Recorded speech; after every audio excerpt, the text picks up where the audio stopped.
It's my birthday, and you know what that means. Our annual tradition of sitting down with the one and only, the man, the myth, the legend, Mathieu Cote. So sit back, relax, and enjoy this part one of the two-part interview. Part two drops next week, and trust me, you don't want to miss it. It's going to be the community section where he answers your very own questions. Now, before I jump on into it, I've got a huge birthday announcement. We're currently live doing a big, massive birthday stream, doing a lot of giveaways there, and these giveaways might feature a few things from our newest sponsors, which I'm so happy to say, Elgato and Corsair. Two absolute giants that I've honestly been using since day one. Elgato has hooked me up with some insane gear that you'll be seeing in upcoming videos and shorts. And let's not forget about Corsair. They've been holding it down with my PC setup for years, and now I can officially use their products, their mice, their keyboards, their headsets. It's amazing. If you want to show me some love, make sure you're checking out the links in the description and using my codes for a discount. A big thank you to them. They are honestly going to revolutionize the content that I create. I can't wait to whip out the green screen. In fact, I'm using the teleprompter right now from Elgato to read this. It is amazing. So once again, a big thank you and shout out to them. You'll be hearing about them a lot more in the near future. And of course, before we jump on in, I need to give a big thank you, a big shout out, and make sure you guys are going and showing some love to Polyester for always being my incredible friend and co-host, and of course, Mathieu Cote, one of the best people in the DBD community, who always takes time out of his day to join us. This interview is a special one, filled with laughs, insights, and some great stories. So let's not waste any more time. It's my birthday. It's the tradition. So let's get into it. Kings and queens, welcome back to the channel. It is that time of the year again. I'm joined by my awesome co-host and great friend, Polyester. Hello, Polly. Howdy. And we got the man, the myth, the legend for the fifth, sixth video you've been on this channel this year. It has been a busy year for us. Well, yeah, welcome back. How many times have we done that birthday thing? I'm like, we have done it a while. Now. I think it's like first year you went to New York City Comic-Con was the first one. Yeah, right? that's it. We did Comic-Con, and then from there, I think we missed like 1 year, and then after that, it's been every year since. So this might be like the 5th year of it, actually, now that I think about it. Big milestone. Cool. I like it. Alrighty, but thank you again for joining as always. Welcome on in. You're joining us from your Blue Clues red chair. I love it. I love it. You need the little clues. Is this thinking chair? Yeah, you don't see it. Yeah, I see it. It is a nice chair, though. It is a nice chair. You just need your little chair. You need your little sketchbook and read your mail there.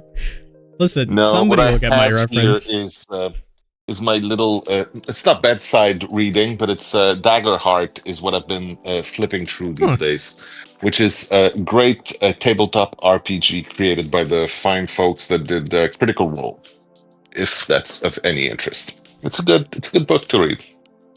So yeah, this is a little corner of my living room, I guess. That's where the dog sleeps, and that's where we keep the books, mostly. That's where the books live in the house.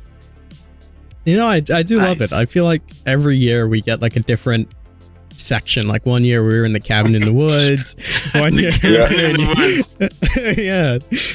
yeah. Fun times. But yeah, thank you for being here. I appreciate it as always. And wouldn't miss your birthday, especially you're going to be like a legal adult this year or something, right? Yeah, that is true, yeah. Can officially have a beverage with you guys. It's funny, I remember at PAX East, I was so worried when we were first meeting up, like I was telling Polly, like, they were giving out drinks and stuff, and I was like, damn, if it's a bar, they won't let me in, I won't be able to go. And Polly's like, no, man, trust, you'll be okay, like, just speak to Marie, she'll try to sneak you in, like, it'll be fine. Oh my gosh, I sound like such a criminal. You are. Such a bad boy, Polly. Everybody knows. Bad influence on the youth when I'm going to jail, straight to jail. Don't collect your 200, straight to jail. But yeah. How have you been, Matthew? What have you been up to? How's the weather treating you? How's life? How's everything going? I'm good. I'm very good, actually. I can't Yeah. complain. I mean, I have it very nice. The weather is holding up. It still feels like summer here in Montreal. Mm. It's been crazy. And since I've been doing a little more outside stuff lately, I quite appreciate it. Love that. Tell us about Yeah, go your ahead. new hobby, Bicoline. What is this all Okay, about? Yeah. well, if we start that, this is the show, right? This is what Oh, we no. talk about the whole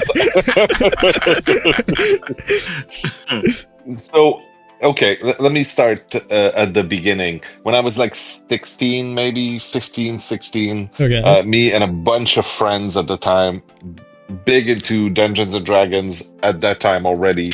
And we had found a group of people who enjoyed doing live action role play, like LARPing. And we did that on the l'Île Sainte-Hélène, which is here next to the island of Montreal. It's a nice place. It's sort of open. At the time, nobody gave a shit. So we were just running around there and throwing rice at each other to be fireballs and then whacking each other over the head with foam sword. And it was super fun. And that sort of always stayed in the back of my mind, like, oh, that was super fun. Like, maybe someday we'll go to a Renaissance fair or something, or just, night it up a little or something. And so I think last year, Pat and I, my lovely wife, we decided to look into, like, oh, there are any places still doing that around? And we found Bicoline, which is not only quite close, like an hour and a half from here, but it's the biggest LARP place in Wow. North America. And it's not a Renaissance fair in the sense you don't go there to just dress up and see like two knights beat each other and then go to a couple of shops and buy trinkets and go home. It really is like immersive role play. Like the people who go there, they're not there to be seen or just to hang around with their friends. This is like a story that's been going on for 28 years now. And I discovered that the people Wow. I used to run around on that island back then, some of them are the founders of this thing, and they've been at it for Oh like my 28 years now. And a good friend that I had back then, I hadn't talked to him in forever, and I'm like, I don't know if he's still into that. And I checked, and all of his pictures on Facebook were like him in full getup and everything. I'm like, okay, Still into it. Yeah. yeah. So once a year, they have a thing. It's during the summer. It's called La Grande Bataille, like the big battle. And that's a full week. Like people go and they are in character and they play and they stay on site for a full year. There's a lot of permanent buildings there. Like it's actually a little town nowadays, right? Takes about an hour and a half to just walk from one end of the town to the other. And so I asked him, I'm like, are you going to be there for La Grande Bataille? He's like, yeah, of course I'm there. I'm there with my two sons. And I spend the whole week, and it's like my therapy every year. And like, yes, do come in; it'll be awesome. So we decided to go there. They have one day during the whole week, which is called like the welcome day or whatever, like where most people can come in just for a day to get a taste. And for the hardcore people who live the whole week, for them it's like, oh, today is the zoo, right? It's the onlooker, it's the people who have no clue, but it's still fun. Anyway, we went there, we had a blast. And we went back. So a month ago, there was another event there. They have events pretty much every month. And there was a big battle, about 350 people to each side. And we got into the fray. And it was so much fun. Nice. And yeah, so I had a bow and arrow and I was shooting at people, and Pat had her sword and she was trying to get into the big clash, the melee with the crazy, really cranked up people who are, with the big shield and the spears and just smash into each other in the front. It was great. So she needs to get herself a shield and a helmet so she can jump into with the crazies next time. I saw a picture of the two. Yeah, I saw some looked pictures. Like a barbarian or something. Yeah, and you look kind of like a bard, or I don't know. I like the for me, the whole thing was much more on the side of like being an artisan or some sort of a craftsman. Like I make like wooden things. I made some wands, like magic wands, except they're not magical. But if you have magic, you can probably use them to do shit. I just make the wands, right? I don't pretend that they're magical. So I made that, and I was trying to be a trader and do some stuff, which I did some of, and I enjoyed myself quite a lot. And she's my bodyguard.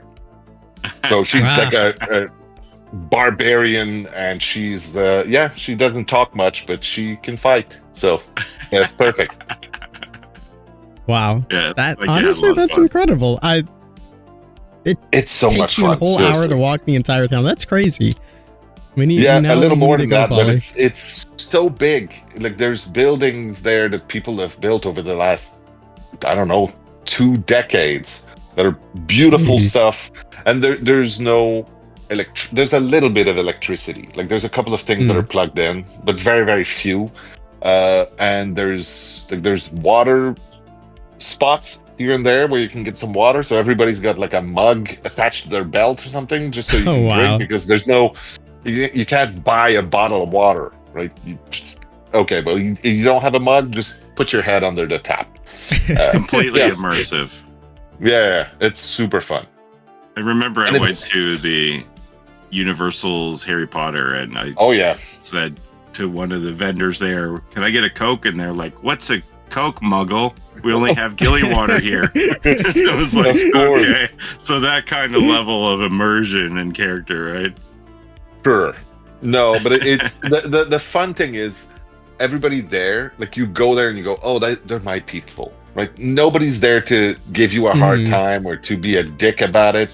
It's just like if you take your phone out and you start like, hey, everybody, look at the like. Oh no. You will get booted out most likely. Right? Or No people will way.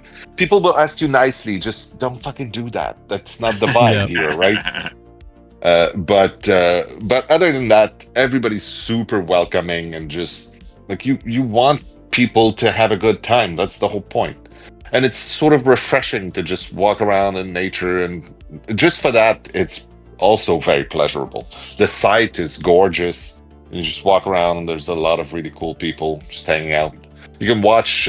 They have sports. There's a sport called Trollhead, which is just like 12 people on each side with swords fighting each other for a troll head that you have to then bring back to put in a big barrel at the end of the thing. And they are serious about troll head. Like it's a big sport.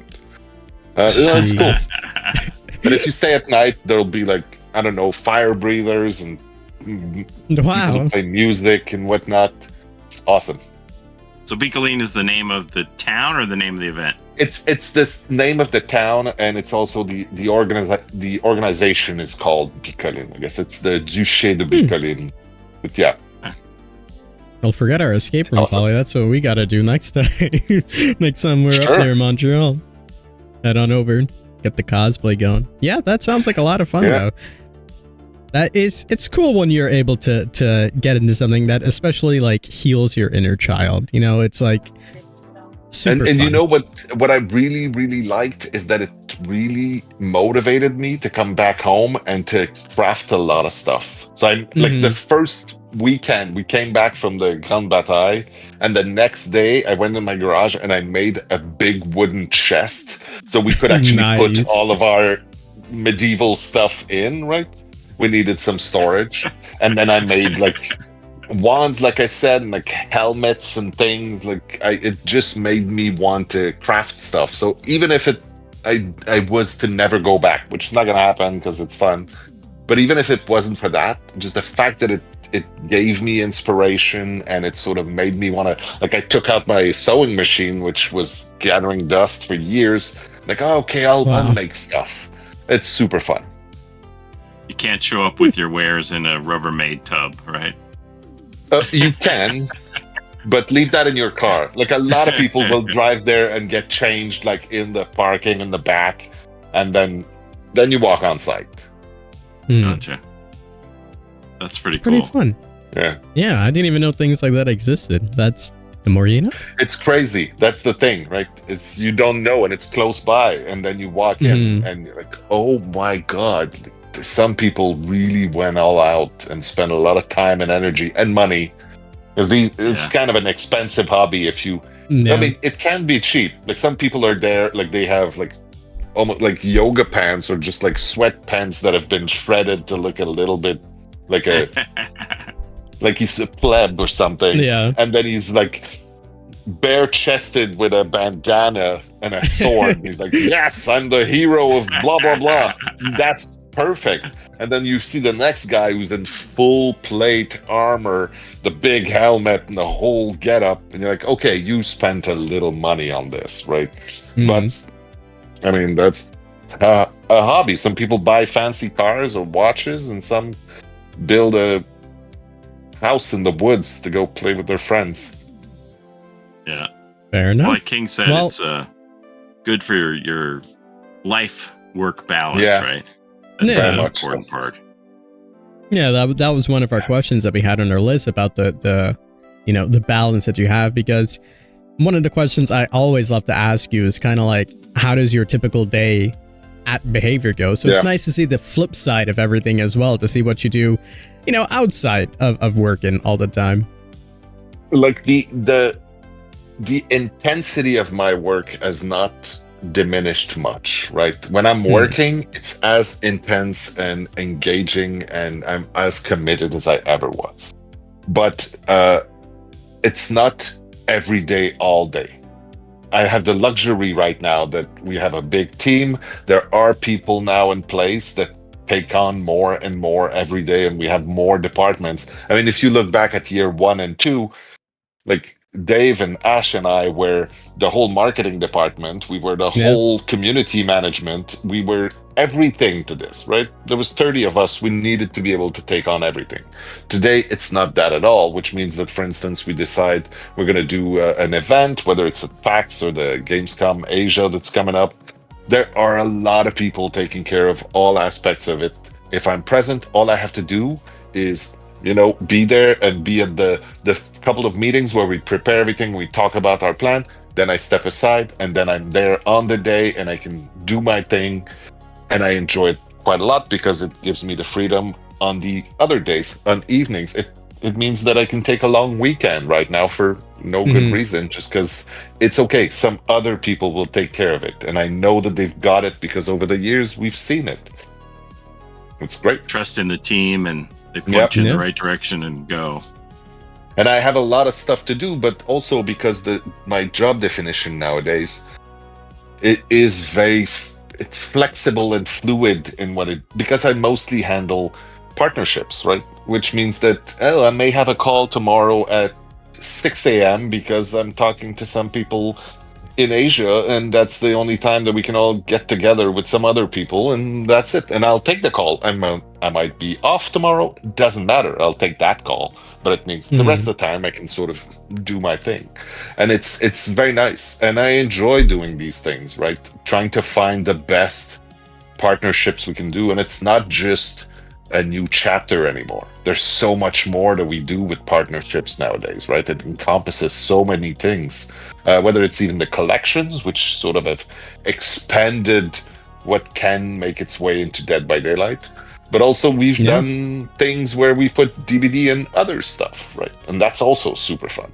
And then even the merch efforts and all of these things, to me, they just make my day, right? It's fun to talk, because I end up mostly talking to passionate people who also are doing something that they love. And then we go, oh, shit, let's do something fun together and surprise both of our fan base. It was surprising to see Dwight and Meg in the Night of the Living Cat episodes. Like 3 different episodes so far as of recording this that DBD has been shown. Yeah.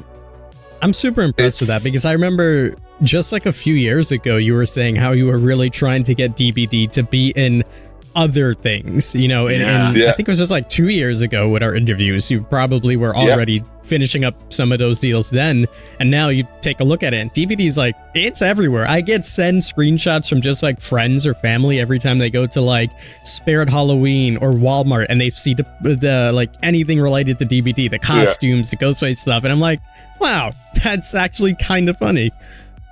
It's crazy to be at the place that we are right now, right?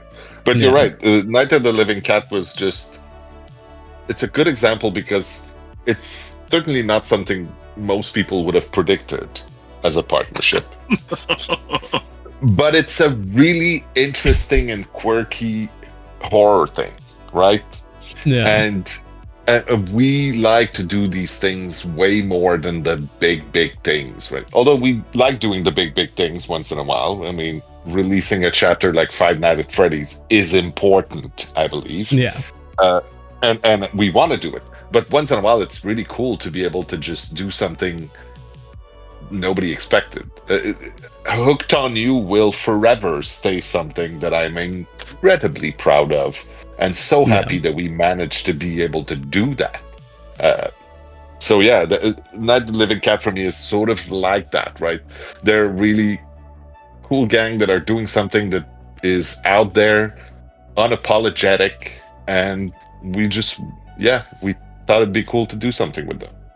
There's a couple of others coming up. Oh, all right. Well, we'll stay tuned.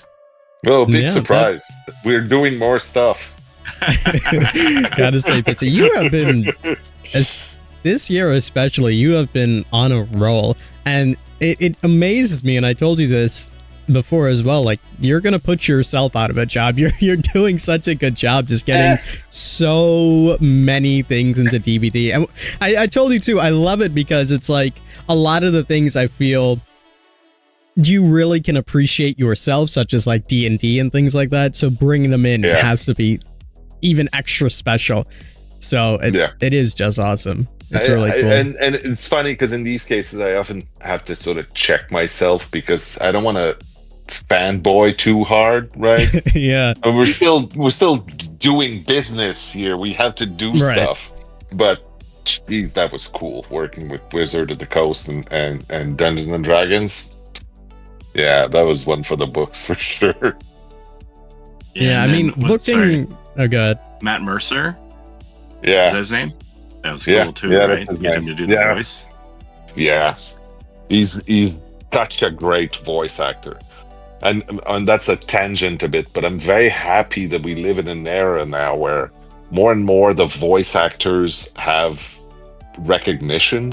Like they some of them, like the voice actors on Baldur's Gate, for instance, many of them actually ended up having a lot of notoriety, even though, I mean, it's voice acting, which 10 years ago nobody gave a shit, right? Very few people had a recognizable name in that space, and that has changed, and that is great. I mean, I think the whole tabletop RPG streaming thing, whether it's Critical Role or Dimension 20 or all of these, they've shown that, especially because it ended up being a lot of voice actors doing that, because they're very good at that. They do improv, and because they had a little bit of free time, and so it really gave them a great way to show people what they can do, and to get a direct line to the I was gonna say the potential fans, right? And now they're fans. So yeah, no, I like it a lot. But yeah, Matt Mercer in Dead by Daylight was awesome. He's a great guy, such a professional. It's fun to work with people who are consummate professionals. What are you doing hanging around with us? Yeah, right? Because you guys are my friends, and I mean, you joke a lot and you act like you're just mucking about, but you two are two of the hardest working content creators that I've had the pleasure to work with. And no, but it's true, because it's easy to and I think, Polly, when you told me your origin story at some point, it's like there's this illusion that a lot of people have, that they look at people like you guys and they have a sense that you're just playing games with a camera on, right? And that's it. That's the extent of what you do, and somehow it's cool, and anybody could do that. And it's true that in a sense anybody could do that, but it's not just putting the camera on and playing games. You guys work very, very hard at creating your content and creating communities and, cherishing them, and just every day trying to find ways to entertain people and make it fun and sort of portray values that you think are relevant. And it shows. Hard work shows. I've seen a lot of content creators come and go, and some have just hit it big for a reason, and then they just tried to ride those coattails, and then they disappear, and we never hear about them. But the people who put in the hours and work and have, just standards, I guess, or just professionalism, work ethics is the one I was looking for. They end up doing stuff that's really cool, and I'm very happy that some of them are my friends. Well, we're happy you're our friend too, Matthew. Yeah. It's nice of you to say it for sure. Thank you. Yeah, very wholesome. We're starting off the show very wholesome today. I love it. Thank you. That's so ominous. You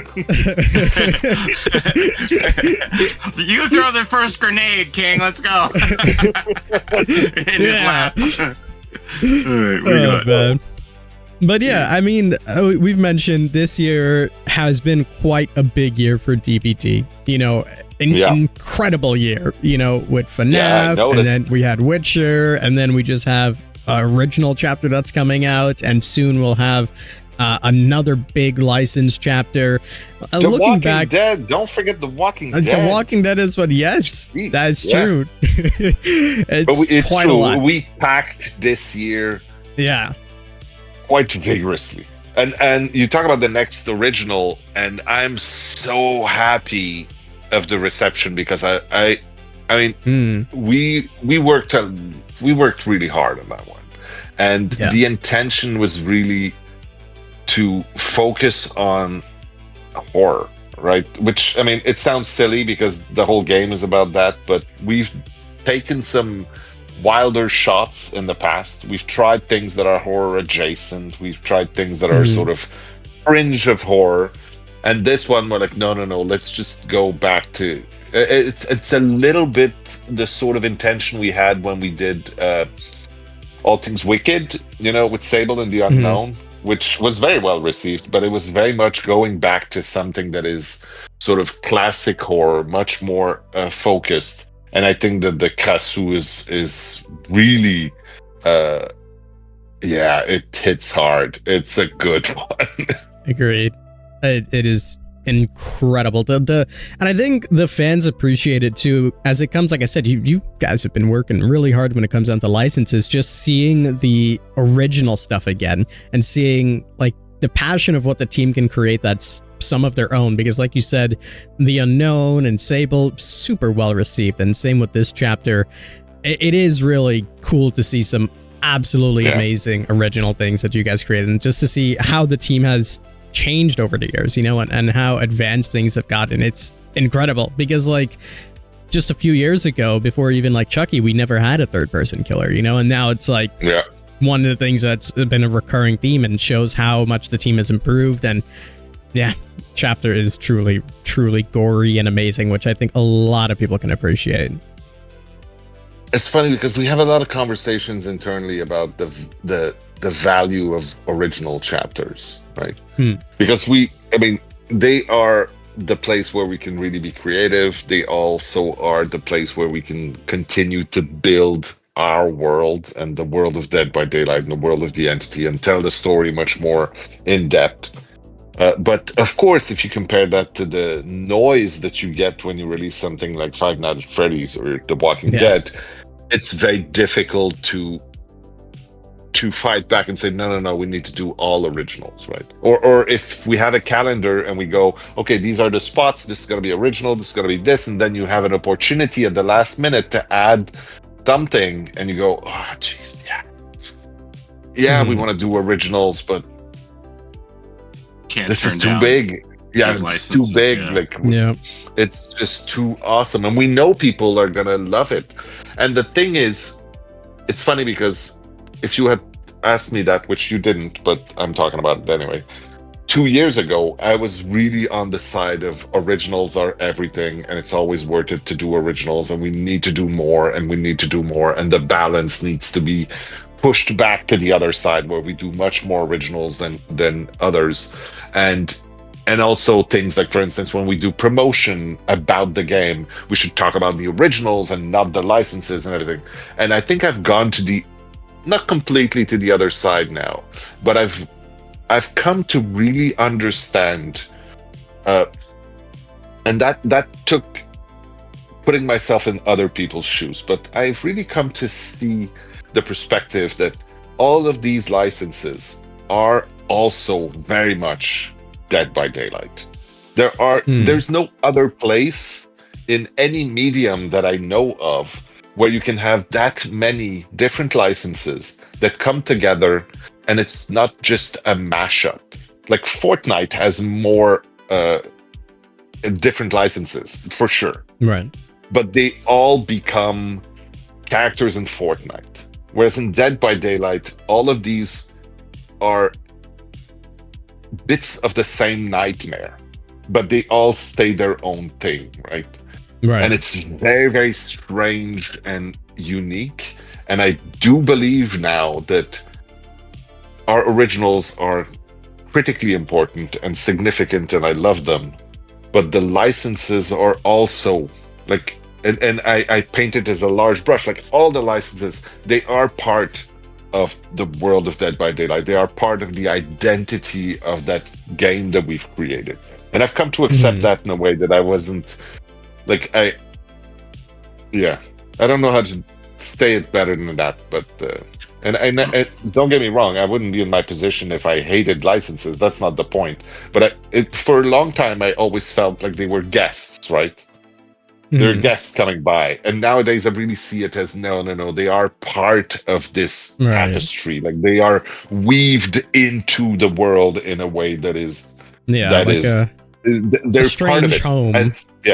Yeah, something like that. It's nice to have more of your fingerprints on something created internally, but I don't know if you and King would agree with this, but I've always approached it that the licenses are a marketing tool for the rest of the game too, and you can't underestimate that. You get the people in the door for Five Nights at Freddy's, and then they'll be like, oh, what's this Spirit character about? What's this Legion character about? So bring them in the door with the license and then keep them with the rest of but at the same time, like when we do, let's say, Hellraiser, huge fan. I was one of the ones that was screaming for Hellraiser for years before we actually brought them into the game. I think that most of our players, most of them proportionally, would not have seen the movies before they saw the character in Dead by Daylight. They may have seen the character pass by somewhere or used in a meme or something, but they had not lived through watching that movie when they were 20, like, or 15, like I was, right? And so we do a lot of the very legendary classic stuff that is rooted in a time when most of our fans weren't even born for the most part. I'm not talking about No, but I'm saying that King, you're a great you're a great example of our not average necessarily, but you're closer to the average than both Polly and I, right?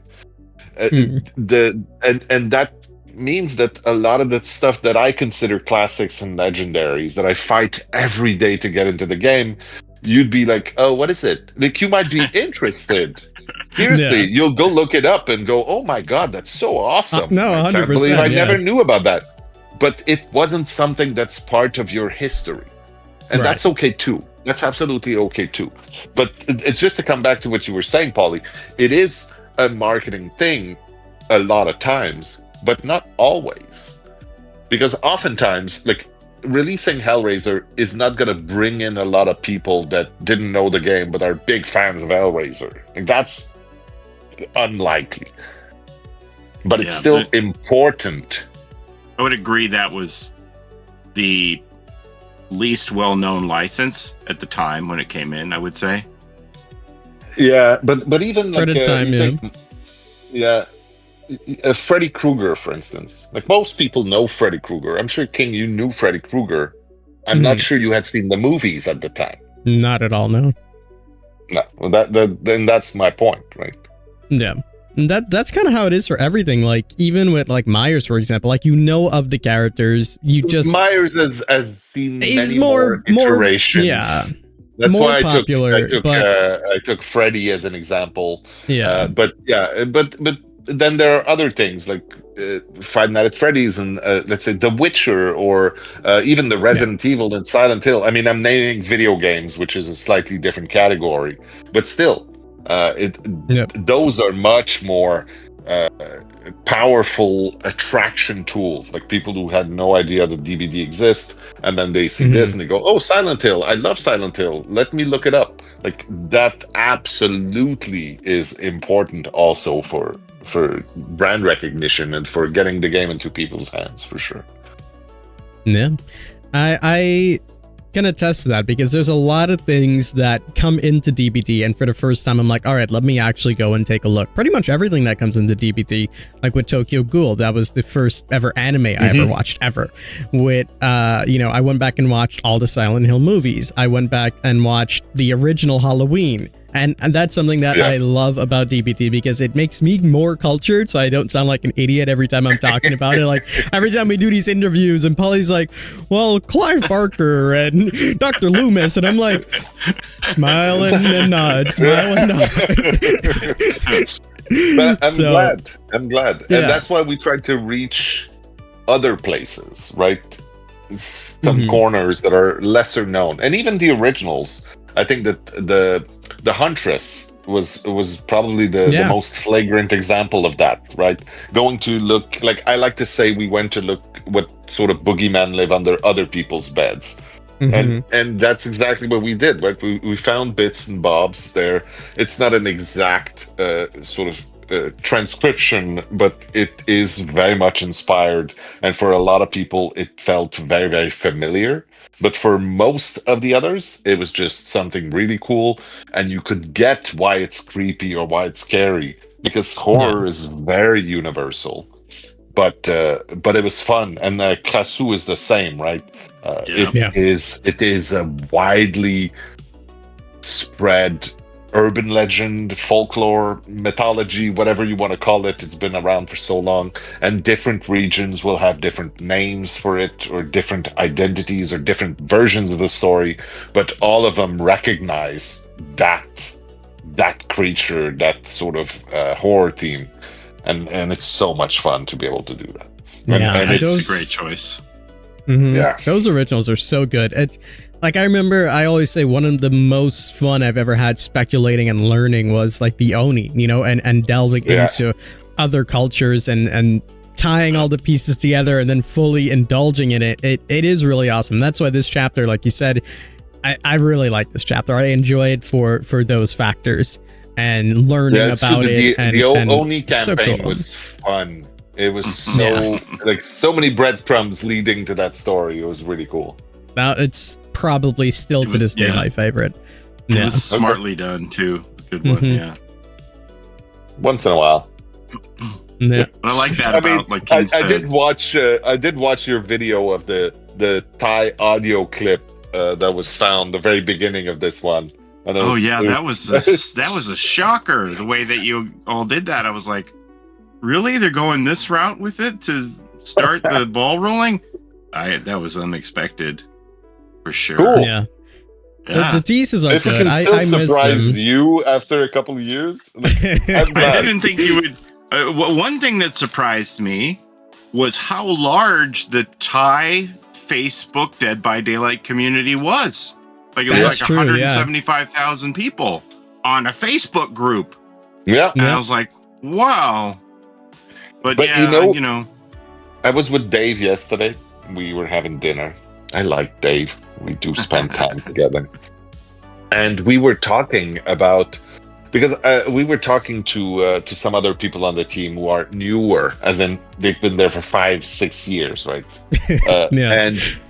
And we were talking, because they talked about the Thai players and like why Thailand, blah, blah, blah, and what's the reception we're going to get to the Thai fans. And I reminded Dave, because in the very first, I'd say in the first 6 months, I don't remember exactly when, but when we started to see people be excited about the game, and we were looking at every single video on YouTube that people made, and we were looking at all Twitch streamers and everything.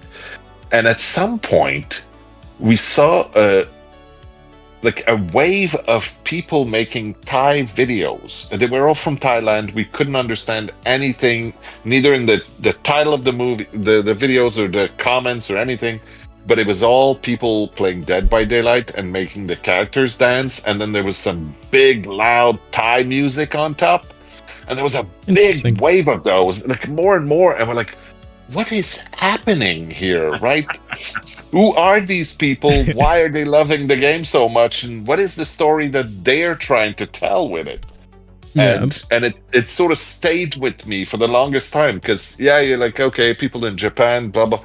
But Thailand is not something that I had expected at all, right? Even Korea, I'm like, okay, yeah, they are hardcore gamers, I get it.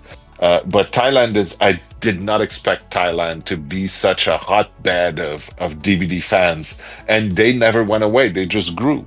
So I'm glad that for once we're able to showcase some of their horror to the rest of the DBD community, right? Well, I think it's a great choice of the character for the region because, as you said, it is a legend that is pervasive throughout all of Southeast Asia and beyond. Yeah, there's lots of job. movies about it and things. And not all of those representations were well done, but they were all cool. They were all cool in some way, right? You did a great job of teaching us about, through the game, teaching us about other cultures in this way. Like we're trying to figure out where the myth of these creatures came from, or even like you said, the huntress, the lullaby is a real lullaby that people used to tell their kids to scare them into being good at night and things like that. And I mean, that's like, mostly what lullabies are about, right? Everywhere. Yeah, it's true. It's super creepy. It's funny. I was listening in on Dave doing an interview last week, and he was mentioning the fact that he has a map of the world with pins, like he's saying, oh, we've done this, we've touched on this, we've picked from these places. It is a map that nobody can see, by the way, because there's stuff that's not been released yet and there's information but it's there because it's interesting to look at the whole world map and say, okay, where have we not been yet, where are we going next, right? It's interesting. So King, you and I, we could recreate our own map and figure out the regions you should that haven't been covered. Plot them down. We got the artist in Chile, right? Yeah. The artist is from the desert in the abandoned town in Chile. Yeah. That would be actually interesting, you know? Alrighty. We will shift gears a little bit. Talk about some of these amazing licenses you bring in because we just kind of have to. You know, at the beginning of the year when I did the first interviews with you, we were just talking about getting FNAF into the game at PAX. You know, it was the big announcement. Now, you obviously seen the hype that was received in person. Now that the dust has settled, like, how do you feel about, for the most part, but how do you feel about the reception for FNAF and even working with Mathieu Lillard and just the scale of everything, you know, especially like seeing the game break peak numbers on Steam for a game that's, you know, it is older, you know, in comparison to many other games, you know? Yeah, it's crazy to even think about, you know? So I'm incredibly proud of the team. I'm incredibly proud to even be part of that team because honestly, like I once the deal is signed, I don't do that much. That's not true. Right. I do help handle the relationship and making sure that we communicate well and approvals go smoothly and all of these things. But the people, you know, the modeling, the texture, the animation, the designers, all of the people that are working day in and day out, like literally, like I just imagine them with a hammer banging on stuff because that's how you make video games, kids. But like they managed to do something that was so cool in the end. And it's always very, very challenging to do licenses because you're gonna be judged. Like, and the thing is, the most awesome the license is, the most scary it is because Right. All you're the going to be pressure. judged against that, right? Mhm. You're going to be judged against, like, the people who are fans of Five Nights at Freddy's have been fans for 10 years. They've played those games inside and out. They've played things, they've read fanfic, they've watched the movie, like they've lived and breathed that world for so many years, and they have nostalgia, which tends to paint things in an even more, glamorous way than the actual thing. And so we had to release something that they would look at and go, yes, this is worthy of the thing that I absolutely worship. And so it's a tall order. But in this case, to me, the biggest praise we got was hearing, and I don't know that I can tell this story, but I'll tell it. It doesn't matter. But Oh no! no, it's okay. It's okay. It's a good story, so it's fine. But I was talking to some licensors out there. I was at a licensing show, so you meet a lot of people that you tend to meet here and there, and everybody sort of knows each other a little bit. And I was talking to them, and they had some interesting properties, and I was telling them that we would be interested in doing something with their property. And they told me, yeah, we have common friends. I'm like, oh, okay. And they're like, yeah, some of our people talked to Scott. I'm like, oh, what did he say? And they said, well, he told us that if you want your property treated right, you go with behavior. You go to Dead by Daylight. There are other games out there. Some people will throw a lot of money at you to be in their game. We all know who we're talking about. No, just go on Dead by Daylight. And so hearing that from like people who heard it from other people, like that's how it got to me. And to me, that was the biggest possible seal of approval that we could have gotten for this. It means that not only was it worthy of like the fans that worship this property, but the creator, who is extremely protective of his baby, as he should be, was like, he was praising us for how we respected it and we managed to create something that was worthy of representing it. And that's amazing when that happens. Yeah. That's absolutely amazing. No higher praise, really. 100%. That's it. And you love it because you're doing such a service to the fans as well. If the creator themselves are so happy with the work, and obviously the fans really came out for it, like incredible stuff. Incredible stuff. So who was that person you were talking to, by the way? Some person. Do we know him? Just a genderless blob. Let's call them a genderless blob. Just a person. I had to try, Yeah. Yeah, that's very subtle.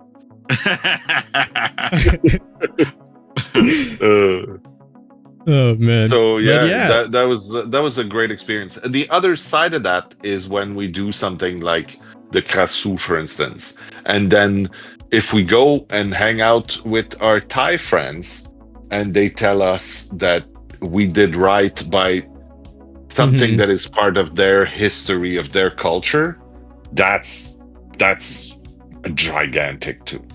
So hopefully that's what we're gonna get.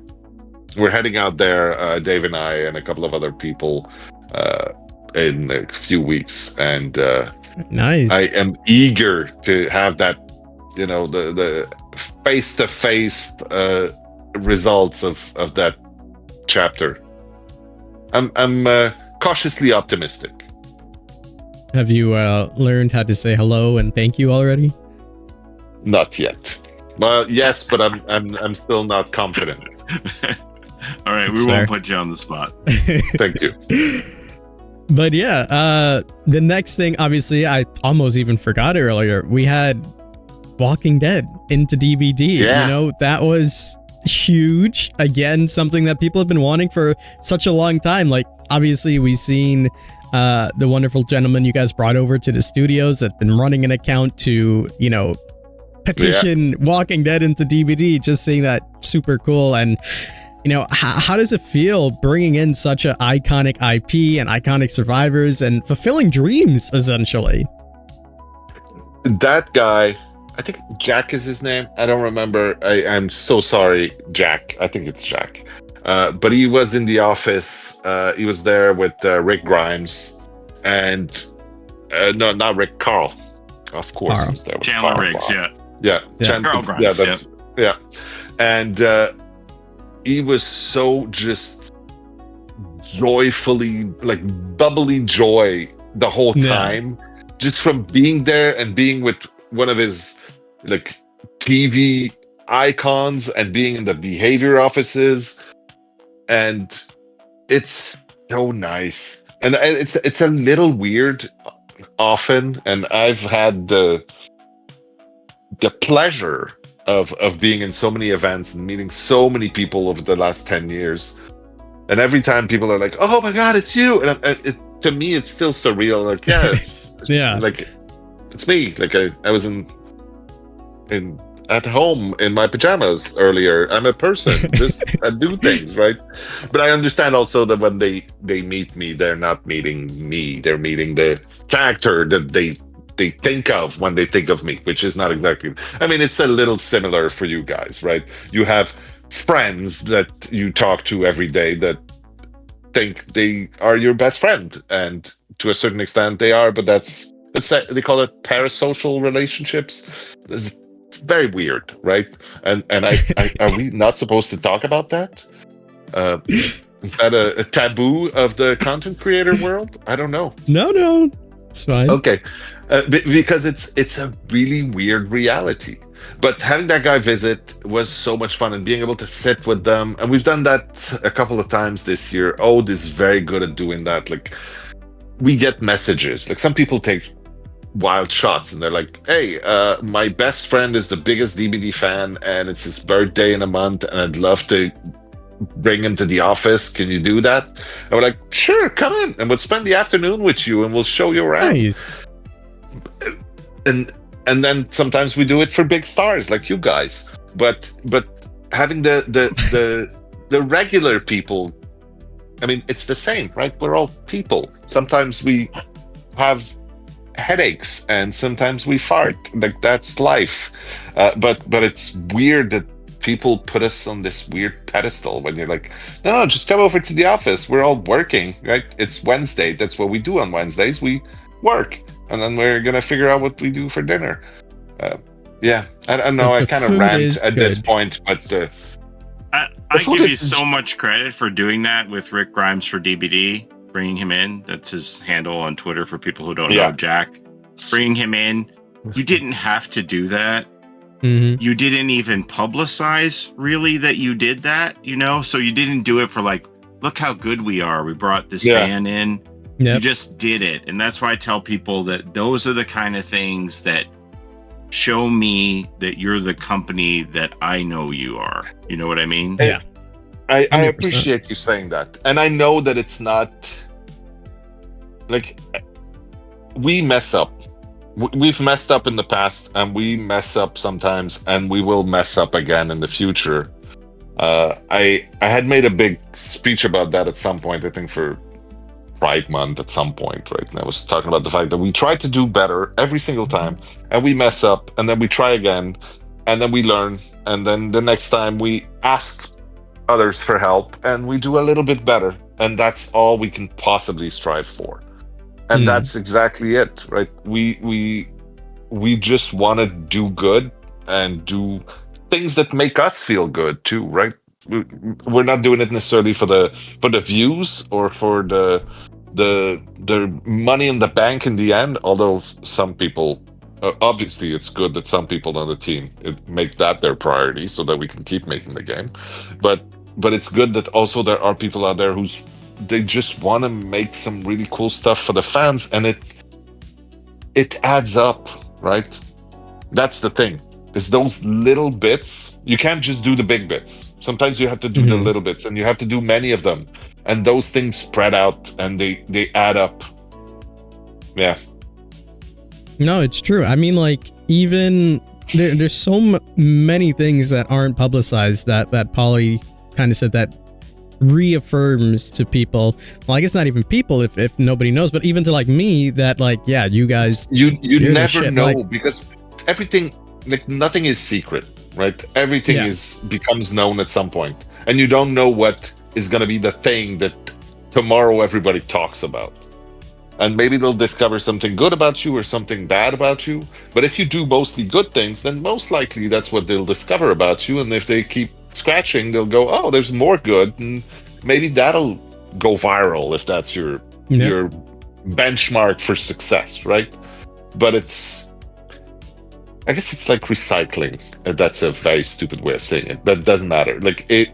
Of course, the fact that you put your paper in the recycling or you put it in the trash, in the grand scheme of things, it's not going to change much if the fabric companies don't stop, doing all the shit that they do. Like, your effort is 0.00001% in there. But the question remains, what side of the equation do you want to be on? Because you're going to be on one side or the other. You can be on the good side or the bad side. I mean, sometimes it's not as clear as that, but in general, you're like, it's not going to make much of a difference. It's not going to make much of a difference, but you have to position yourself on one side or the other. Which side do you want to be on? Which side do you want to live with yourself for being on, right? Yeah, that's true. I'm getting so very profoundly intense about this. Maybe I don't know what's wrong with me today. The word is old. You're getting old. Oh, shit. We don't have many recycling options here, sadly. It is sad. It was another, not culture shock, but when I spent a lot of time in Canada, like, to be good. Yeah, everything. I hope so. Me too. Yeah, I remember I had to look at the picture. I'm like, where does this go? Where does this go? I felt like an idiot, but you live and you learn, right? Yeah, and that's it. It's a great callback. It's like, yeah, you don't know, and you tried, and you probably messed up once or twice, but you tried, and you looked it up, and you probably asked someone, and you looked a little stupid, and it wasn't the end of the world, and nobody fucking remembers that you asked the question about recycling. You might, but nobody else does.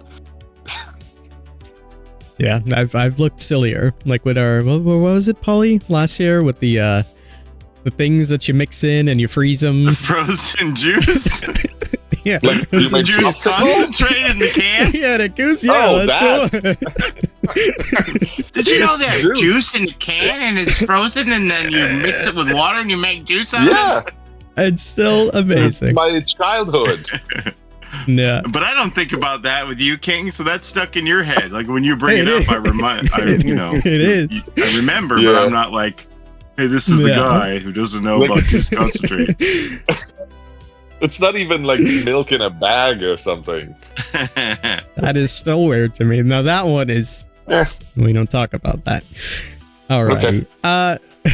Shifting gears to something a little bit different that I was definitely more curious about, because obviously we don't really know what contracts are like. We don't know how it is working. But they're like a piece of paper with a lot of text on it. That is true. Yeah. And then you sign them with... say much more. Right. But one of the things we have seen, like you said, you guys have made mistakes, probably continue to make mistakes, but the best thing is to live and learn. We have seen that our chapter that's coming out, or supposed to come out in November, has been delayed. It's one of those chapters, and a big chapter, a licensed chapter, that has been pushed back. Obviously, you can't get into specifics, but can you talk about how the team handles situations like that when things don't originally go as planned? Because in my mind, I didn't even know that, like, things like that could be moved. I thought it was like, this is the date, this is what you have to do, and then that's kind of it. Well, interestingly, a lot of people probably had the same perspective, saying things can't move, right? That cadence of delivery that we've set is immovable. It's just how things are, and that's it. Right. And I will give credit to Jose for that. Jose, you've seen him a couple of times. He's our EP on the project for the last few years. And he's bold enough oftentimes to make those things, or at least to question these things, and going, Mhm. if more time is needed, why can't we? Like, and people go, well, we just don't do that. And you go, okay, well, so if we were to do it, what would Mhm. happen? And how would we deal with it? Can we just look at that for a moment? And would the result be positive or negative? Let's just think about it, right? And I think that that's very, very important, because it's challenging, right? The cadence that we set on Dead by Daylight way back when, what you have to realize is that every single chapter we do, we try to one up ourselves, and we do a little more. And we add, oh, now there's voice lines for the character, and now there's more animation, and now there's actually like specific things that the character says when they meet that other character. Mhm. And like every time we do that, that then becomes the baseline. That's the bare minimum for the next one, right? Right. But we don't add more time.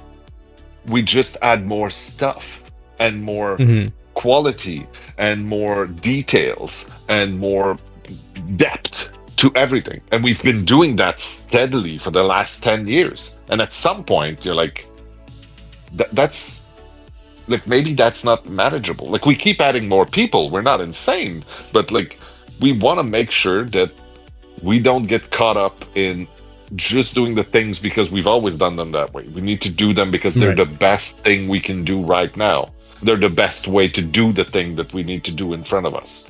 And so, yeah, that was not an easy decision to push things back, and it's scary, but I strongly believe that was worth it. We've had, I mean, more than most, like, we've had issues with things about quality of life and just the quality of the delivery in the past, and they're mostly due to the fact that we do more and more and more and more every single time we release content. And then in between chapters, oh, now there's the mid chapter. Oh, and then there's a survivor that we slip in. Oh, and then there's a collection that we add in the middle there. Mhm. It is inevitable that something falls by the wayside at that point. And so there's a bit of a sort of I don't know how to say this, but like a prise de conscience. Like you have to take stock of what's happening, of what the situation is, right? And it's very difficult when you're literally, we have a plane that we are transforming into a spaceship while it's flying, and Right. it never stops. And so it's very, very difficult to go, okay, but that bolt that's been wobbling for a bit, yeah, no time to check that right now. Let's hope it holds. And yeah, so we've done that a couple of times in the last few years. We're just taking a step back and just reevaluating things. And I think it shows. Yeah, it's a bold thing to do, but it shows confidence that the product is okay. Like, it's not because we take an extra week that people will forget we exist. What we need to do is deliver stuff that will be memorable and that will make people happy and that will be a success again. So yeah. That's sort of how I explain this. And in the end, Fair enough. if the product comes out better, then it's worth the extra time. But Yeah, to follow up on 100%. that, and I don't know how much you could talk about this, is that a conversation you have to have with the license holder? Because Of course. this November chapter is course. going to January. You have to, like, Of course. break the news to them. But it's not always a break the news, and I'm not going to get into the details of this one specifically, but sometimes it's from them, right? Sometimes they have something that we want to be synced with, and they go, oh yeah, we're moving our release or something. Sometimes it's them asking for more content or different content. Sometimes it's an actor that doesn't have time to record the voiceover and they are only free in 2 months because they're back from filming or vacation or something. There are so many elements that can come in. So it in some cases it comes from us, in some cases it comes from them, and that's when it's very, very important for us to establish a relation of trust and of transparency so that we can talk about these things. We can talk about these important pressures that both sides may be under, right? So that we understand the reality and we can adjust as things go. But obviously, it's not something that we would, like, I don't think we would ever do something like that and just go, yeah, well, deal with it. That's what's happening. Like, that's, first of all, that's bad business. But also, sure, it's irresponsible. We are committed. We talk to people. We say, this is what's going to happen if we need to change the plan because we decided to change the color of the banner. We need to tell them about it. We are working with them. We're representing them. And also, a lot of the time, we want them to be proud and happy and to support our release in their social media and to do all of these things. And therefore, they need to have advance notice. And they also need to want to do it, right? For sure. So, King, I'm going to jump ahead a little bit. But this is kind of related. Go. Yeah. So, Mathieu, can you let us into like how often you are touching base with existing license holders and checking in with them and saying, hey, is there something you have going on that maybe we could release additional content? Or I don't want to give any specific examples because I know you can't talk about that, things I might be wondering about. But it really depends. Some licensors are more present or available than others. Some, they just told us, we're not interested in doing more necessarily. We've done the thing, we're happy with it, but that's it.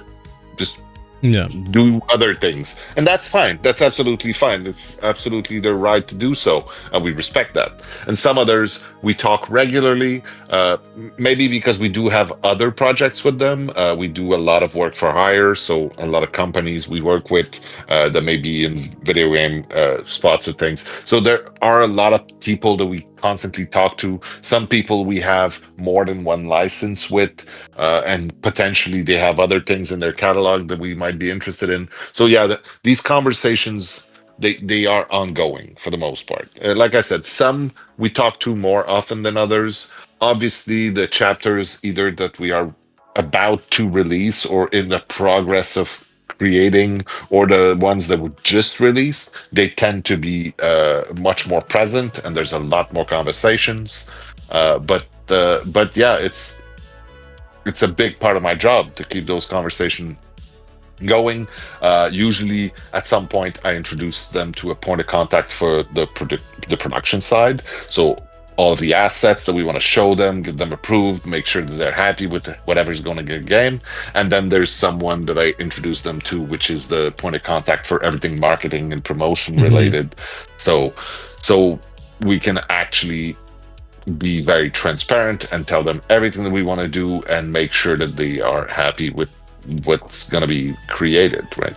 And sometimes the licensor is one person that we talk to who's owner and manager of the whole thing, and sometimes it's a whole corporation. When you're dealing with Disney or Netflix, you're talking to someone who has a whole department, and when you talk about marketing, they have the marketing department with brand people and tons of people, and it's a much bigger machine. And sometimes you talk to some people who are one person who owns the whole thing, and they just manage the whole thing, and so it might be a little more like we have to manage it slightly differently, because you don't want to send 27 emails a day to somebody who's managing something by themselves, right? It's overwhelming and it's too much work, and it's just not going to get done. So these kind of processes need to be established really early on, like when we have the first few kickoff meetings and we go, okay, this is what we need to do. This is the amount of work that we intend to do. How would you like us to share that with you? How would you like us to make it available to you so that you have the visibility you want and the visibility you need to do your job and make sure that this is great? But that answers the question. For sure. Wow. Yeah, that does 100% answer the question. Now, again, I know you can't go into specifics, but a question I always love to ask is, How excited are you, for this upcoming chapter that we're going to get? You obviously are working in the future, and Which one? Well, that's the one. That's the thing. You're in the future, so this one will be January. It will be 2 survivors, 1 What killer. do you want me to say? Am I gonna say, oh no, that one's a boring one? You could. I don't know.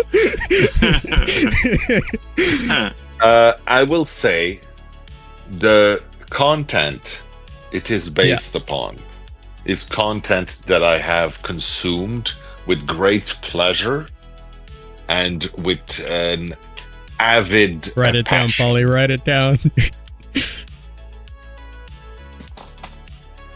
You know what, Polly? Now's a good time. You tell us your best guess, and we will give us your best theory. And we're gonna look at Matthew's poker face. If I do that right now, man, yes, you're please. gonna have to edit it out. I promise you, you will have to edit it out. Stay tuned for tinfoil hat No. video. What I'll do is you can tell your best guess to my dog here, I'm not saying. and then we'll see her reaction. I'm not saying. You just have to wait for the video. I'm pretty confident I Fair know enough. what it is. Really? I am. So you're gonna make a video where you're predicting it, and then Well, you're I gonna have be to right. agree to do it, don't I? So, And Then that's the whatever. other thing about that delay, right? True. Is December, the whole holiday season is a wash. And so you can't delay to December 20th because that's a fucking nightmare. So yeah. yeah, you guys have a shutdown, right? We do have a week in the middle of the holiday season where the whole studio is shut down. But not just that. I mean, even getting like let's say Sony certification during that period is almost impossible. Like a lot of other people are just everything crawls to a stop almost. So yeah, if we've done it, I think I remember like 5, 6, 7 years ago, maybe we released something on like December 23rd or something. And like, geez, that's stupid. Like, we are not gonna do that again. Oh man. Or like patching on a Friday at 3 p.m. Oh, Like, that's dumb. Like, don't do You guys that. caught me, like the social media team caught me off guard with the Crossue teasers because it was like Friday at 8 p.m. and I was the like literally nighttime just ones, right? it was all nighttime. Like, what? Boot up the computer. Let's go. literally. Because More I'm like, coal yeah, in the they did this machine. because it becomes active at night. Oh my god. Yeah. Yeah, it was great marketing for that. We need more of that. Like I missed it so much with the Houndmaster, and we didn't really get too much after coming off like such a high from the unknown. So more of that, please, and thank you. Absolutely amazing. Just for you. Thank you. So we touched upon it a little bit. Yeah, I want to hurry along here so we don't waste all your day off. But we touched about it a little bit. But how far ahead in the future are you right now in your job? I know.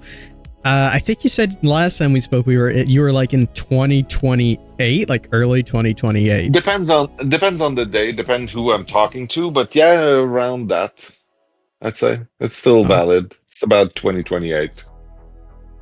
That's crazy. It doesn't mean that everything is settled until then. Right. Of course. But I have many conversations with people saying, what are you doing in 2028? You want to hang out? That's crazy to even think about. Oh, cool. It's like music to my ears. Yeah. I brought food for this. This is the simplest possible recipe you can get.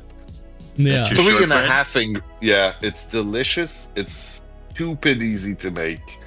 And it seems really posh. But it's really stupid easy to do. And it's delicious. This one, we ask this one every year, so you know we got to do it again. It's the classic recurring one, because you have honestly successfully gotten pretty much everything for the Hall of Fame of Killer, except the one, Jason. Let him guess. I was going to say, let him guess. Yeah, I say 2. Two? Who's the other? The other one Who is am I probably missing? Pennywise, I would imagine. Nah, You're always right, Polly. that's true, Polly. Let's hear that theory. Polyester. Go over, subscribe to Polly. Wait for that theory. Okay, here we go. Nice. Okay, so are you releasing Jason for anniversary for year 10? No, I know you can't. I know you can't answer that. Pass. Well, okay, what license do you think surprised the community the most? Past tense. Which one surprised people the most? Yeah, past tense. Which one do you think took the I mean, community you could by say surprise future the too, most? like which one you think will surprise the community. Yeah, you do the Eric Pope. It hasn't come out yet. Yeah. I believe Nick Cage still wears Yeah. that crown. I would say so too. I think Like, that one was nobody definitely expected that. Yeah. Yeah, That's that one was good. a good shocker. And you know, we talked about Dungeons and Dragons, how it made me happy, but like watching Nick Cage record the VO for this, that's a moment I will keep with me forever. That was definitely That's one so I think cool. caught me off guard as well. I think same with Tokyo Ghoul to an extent, but it wasn't super shocking after like the AOT stuff. But that was definitely still one up there, bringing in a full like chapter itself rather than just a collection for me. Yeah, maybe. I think yeah. That was a fun one. Alrighty, what Like else we got here? I could say Left 4 Dead just because at the time At the time, yeah. it was really unexpected and it was free and it was unannounced. We just went, wow, there you go. Yeah. But yeah, Nick Cage. I mean, It's true. Alrighty, well, I think that takes us to our final bit of section for this first part. And okay. This is just part What I one, got- Matthew. Get it's just another part cookie. one. Get some more snacks. But one thing that I gotta talk about, I'm sure Polly is very curious about as well. Dead by Daylight. You know, you guys are about to do your 10th year anniversary. Absolutely huge milestone for the game. And, you know, are there any sort of plans you could kind of talk about, tease, anything you're super excited about? Is there any updates on, you know, the big stage in Montreal, maybe? Can Polly and I come? That's a good there's- question. Do you even know where you would do a presentation from Yeah. if you did it similar to 9th anniversary PAX presentation? Would it be in Montreal? Would it be at PAX again? Do you even know that far ahead?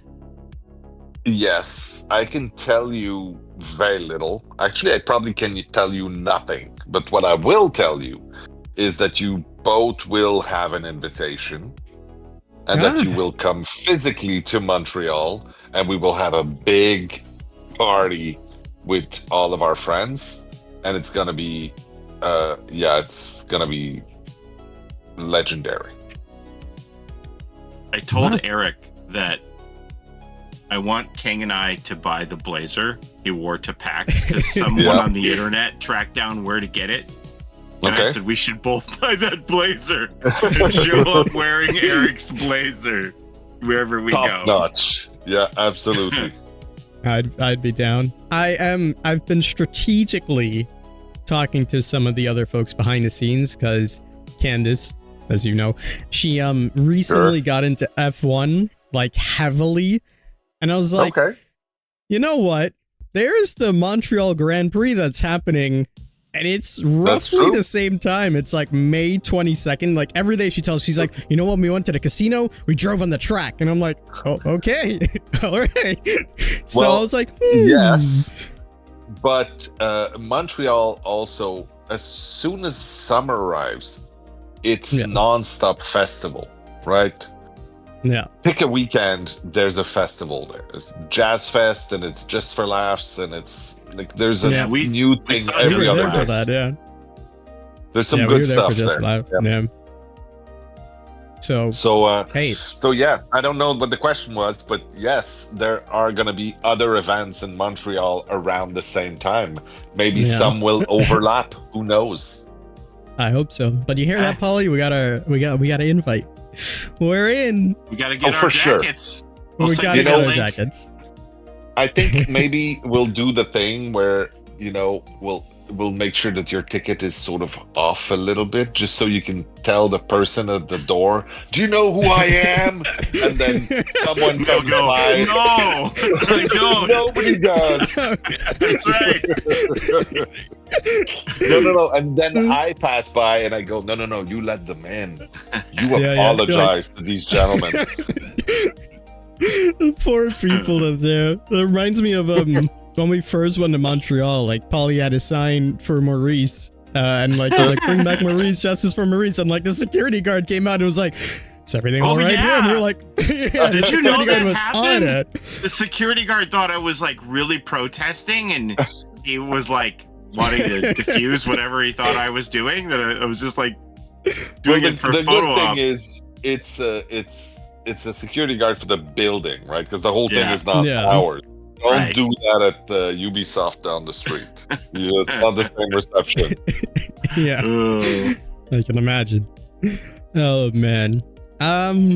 Yeah. One of the things that the community would love to know is, are there any updates currently for the DBD movie? It's a big one that I always see. I so wish I could say things about that one. Can you give us anything? Is there a script? Any surface level stuff? There are things to talk about, but not with you, unfortunately. Okay. Fair. Things But are it moving. That will- is fair enough. It's an ongoing conversation, is probably the only thing I can say. Fair. It's still Fair enough. a very important project for Blumhouse and Atomic Monster. Good to know. Alrighty, well, we got our last two things on the list. Maybe Polly, you want to tackle this one, since you deal with this as well while you're there, all the cold, more than I don't want to do. read I that would one. say. I don't like winter in Canada. Nobody No, does. it's just a more lighthearted question. There's like, are you? there's like 4 weirdos like skiing or something, and that's it. I want to go like bobsleighing with like all the dogs, and they like carry you. That's on my list. I want to do That's that not one time. Montreal. That's not even No. really Quebec for the most part. Damn. You gotta go You guys have way that up. yeah, you guys have that big, I don't remember the name. It's like this big trail, and it like takes you all the way up, and you can see like the entire thing. That's something I What want to do thing? one time.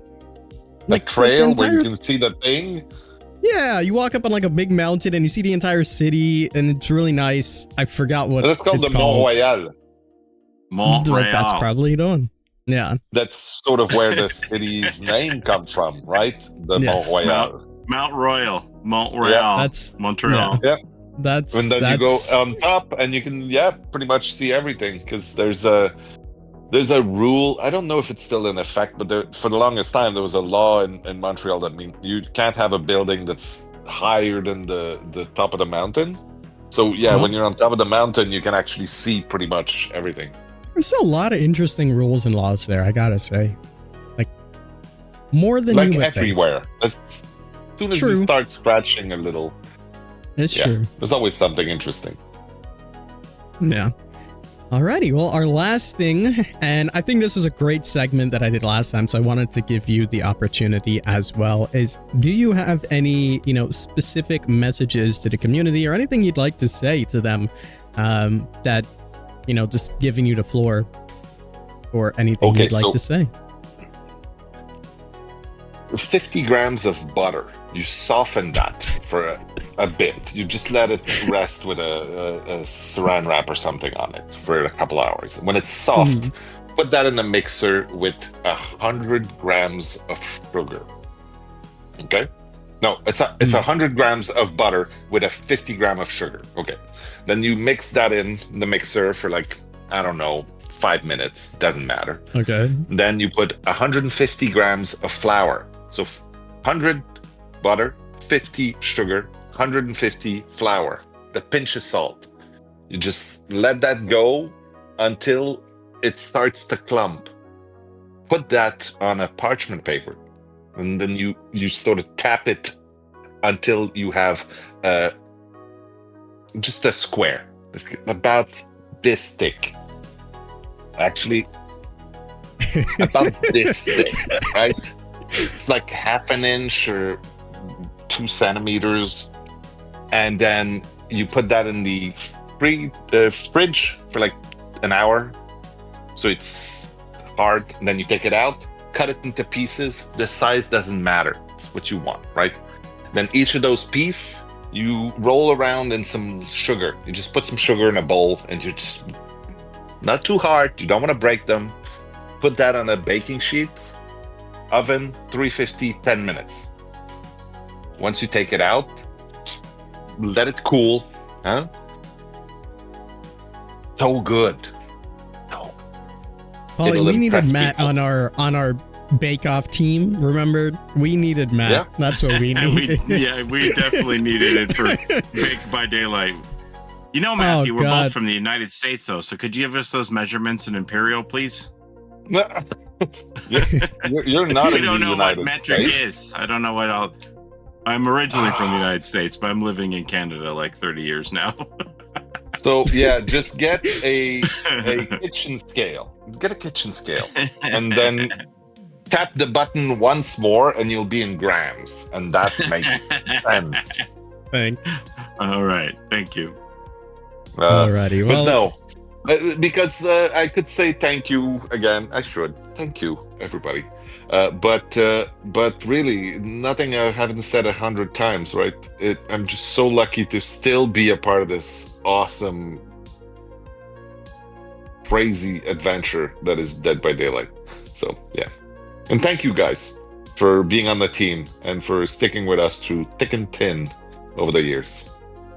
Thank you. Thank you. Thank you for yeah. creating a game and giving us opportunities and inviting us into the creator program. I don't think if you'd have told King nor myself a number of years ago that this is where we would wind up, that we would have ever seen any of it coming. So we owe a lot to you and to 100%. the entire team and the game, obviously. So thank you for all of that. Right back at you. I mean, that's it. We wouldn't be here without the dedicated content creators. So, yeah. Alrighty. Yeah. Thank you, Matthew, once again for joining us and for all the great memories as always. I gotta say, Matthew always makes time for us, and it is incredible, and I love and appreciate him so much for it. So, always. Like I said, thank you. 10 years down the line, when you're 25 or something, I hope you still invite me to your anniversary thing. Even if I'm not on Dead by Daylight, even if we're not playing, I hope we do this again. Maybe we'll play Civilization or something. It'd be fun. We'll all go to what's it called again, Pauline? And all fight each other. Bicolin. Yeah, absolutely. Yes. Happy birthday, King. Happy birthday, King. I will tip my crown to you. As always, I'm the King. We've been joined by Polly and Mathieu Cote. To my crazy guys. I've got my helmet here. Nah. Nice. No way it flopped down. Oh man. As always, I'm the King. It's in my crancy guys. And we'll see you in the fog.